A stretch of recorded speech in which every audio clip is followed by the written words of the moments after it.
to me, the biggest difference in this game was that our quarterback is Jared Goff, and the Tampa Bay Buccaneers quarterback is Baker Mayfield. Because you know what those teams also had in common yesterday?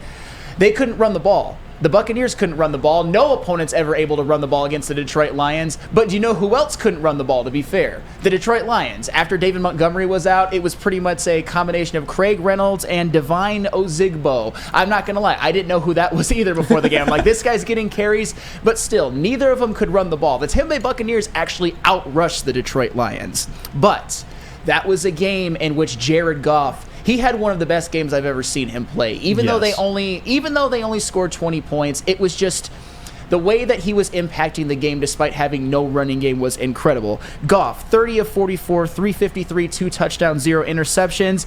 And then on the other hand, Baker Mayfield, 19 of 37, 206, 0 touchdowns, and an interception.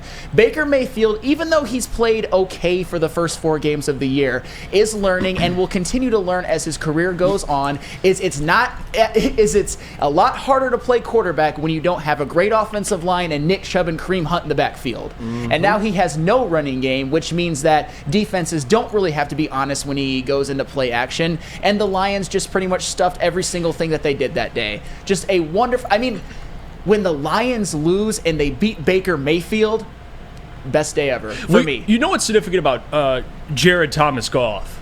Jared Thomas Goff. Hey, he deserves that today. You Ryan Gosling-looking son of a bitch. I'm going to say it every week. He's a damn good quarterback.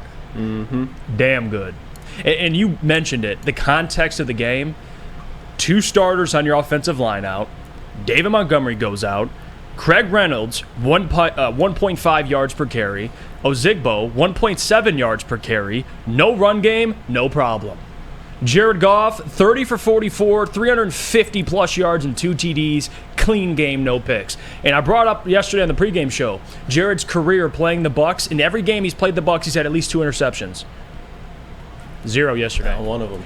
We talk about the growth of Jared Goff. When he was back in L.A., the biggest thing for Jared is he needs an offensive line, needs a run game. And the postseason, that was true because Todd Gurley, when they went to the Super Bowl, he had a hell of a postseason. I get all that. This is the growth of Jared. No run game, beat up offensive line, goes on the road against a good defense, and lights him up.